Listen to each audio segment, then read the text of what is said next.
Fala galerinha, estamos de volta para mais um ciclo biogeoquímico, agora com foco no ciclo do carbono. Eu sou o professor Fred e vamos lá!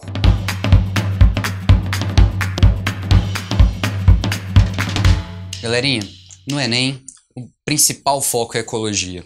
Um assunto extremamente recorrente em todas as edições é a poluição e principalmente a liberação de gás carbônico. Por isso esse ciclo é extremamente importante.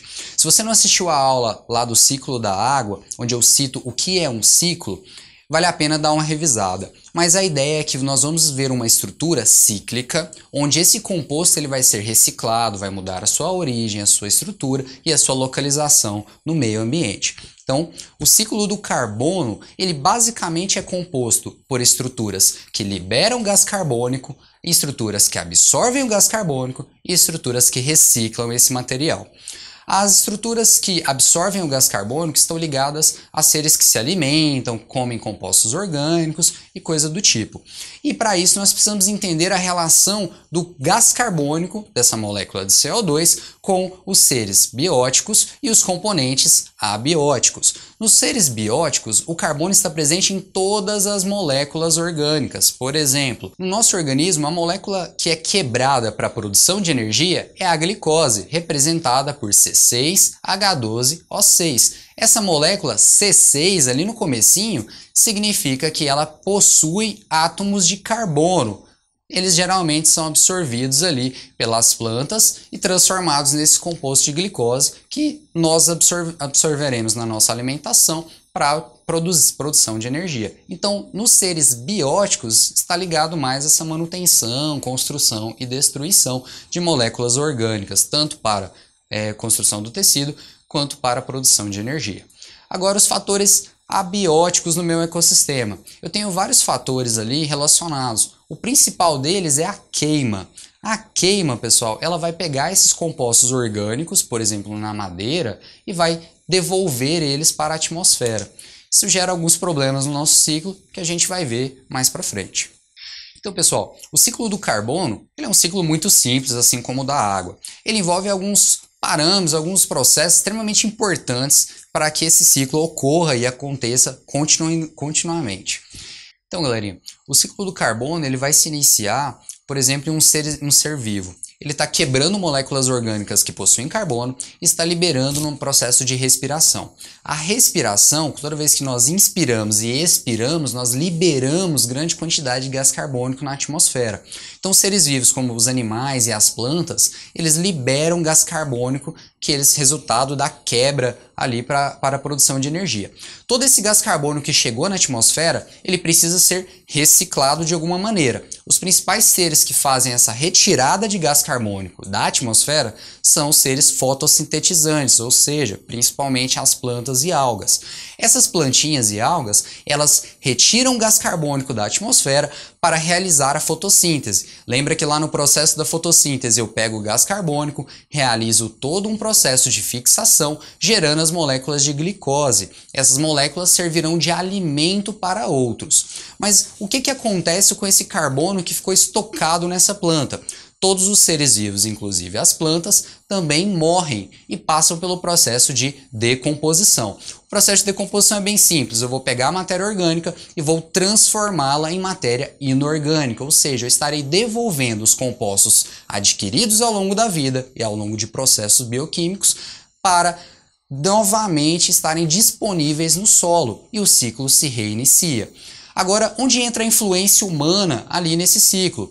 Principalmente na queima de combustíveis fósseis que pode acontecer em carros ou em usinas, em algumas indústrias, onde nós utilizamos, por exemplo, para esquentar uma fornalha, madeira como lenha, ou então nos nossos próprios carros, onde queimamos combustíveis derivados do petróleo. Petróleo é resultado de um processo muito longo onde ocorre a fixação de carbono.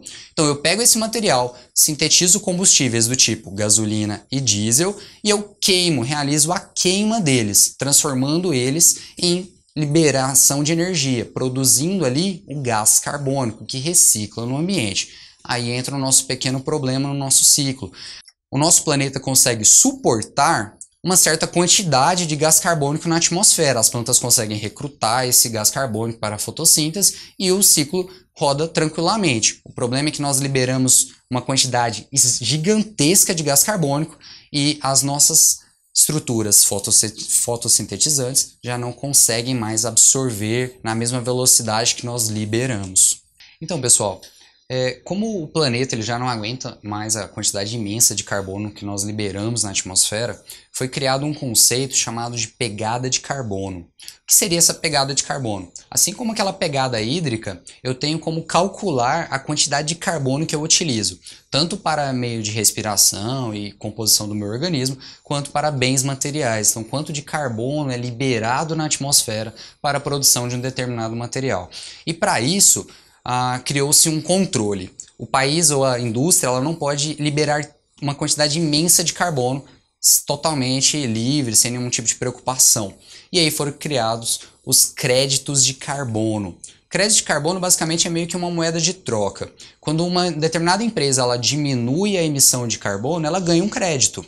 Então esses créditos eles podem ser convertidos e vendidos para outras instituições, outras empresas que não conseguiram fazer a mesma redução da quantidade de gás liberado. Então o que elas fazem? Elas investem em projetos, em estruturas de reciclagem ou maneiras de retirar esse carbono da atmosfera, seja com plantio de florestas, recuperação de áreas desmatadas ou projetos sociais de reciclagem, de retirada de materiais para que possa, em vez de você produzir um material, você apenas faça a reciclagem ou reembalagem dele. Então, esses créditos de carbono eles são muito importantes hoje em dia. O Brasil, como ele tem uma área muito imensa de área verde, de plantas e florestas, ele continua mantendo um nível de reciclagem do carbono atmosférico bem bacana. O problema é que o desmatamento ele está aumentando uma velocidade absurda e nós estamos começando a precisar recrutar, comprar créditos de carbono de outros países e algumas empresas já têm feito essa moeda de troca, investindo no Brasil com ONGs e estruturas de reciclagem para que eles consigam ganhar esses créditos e não terem nenhum tipo de problema com a liberação de gás carbônico.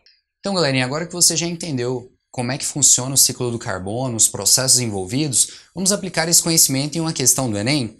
Vamos lá. O ciclo biogeoquímico do carbono compreende diversos compartimentos, entre os quais a Terra, a atmosfera e o oceano, e diversos processos que permitem a transferência de compostos entre esses reservatórios. Ou seja, ele está falando exatamente como é que o ciclo funciona, ele está dizendo como é que esse carbono ele vai mudar de posição ali no meu organismo, na minha estrutura ali que é a Terra. Vai passar do sólido, da região sólida, da litosfera, para o líquido, a hidrosfera e também a atmosfera. Okay? Os estoques de carbono armazenados na forma de recursos não renováveis, por exemplo, o petróleo, são limitados, sendo de grande relevância que se perceba a importância da substituição de combustíveis fósseis por combustíveis de fontes renováveis. Por que ele está falando que o petróleo ele não é renovável?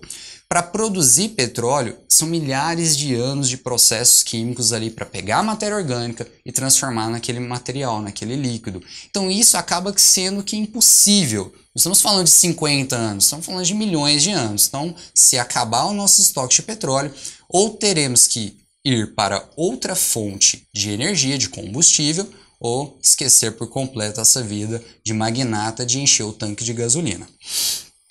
A utilização de combustíveis fósseis interfere no ciclo do carbono, pois provoca, olha só, ele está me perguntando qual é a consequência de utilizar combustíveis fósseis, ou seja, qual é a consequência de eu ficar usando gasolina, usar diesel ali.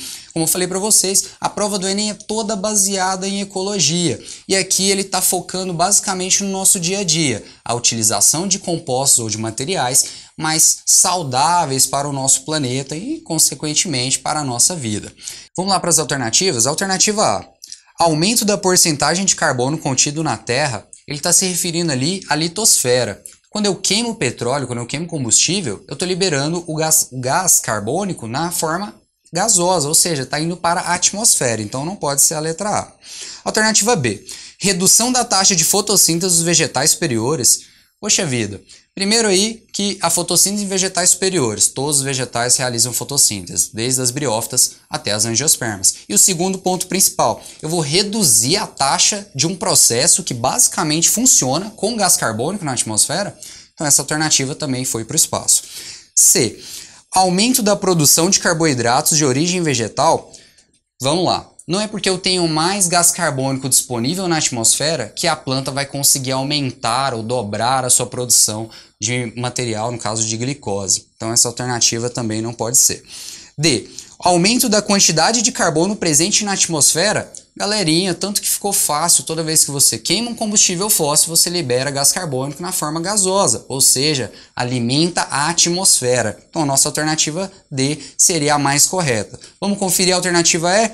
Redução da quantidade global de carbono armazenada nos oceanos. Poxa, está envolvendo a atmosfera quando nós falamos de queima. Então a nossa alternativa correta, gabarito, letra D. Então pessoal, espero que vocês tenham acertado o exercício. Se não acertou, revisa o vídeo, dá uma estudadinha e tenta mais uma vez. Se você gostou desse vídeo, se inscreve no canal, dá o like, compartilha esse vídeo. Siga nossas redes sociais e para leituras complementares e mais estudos, todo o material dessa aula está aqui na descrição. Até a próxima, tchau!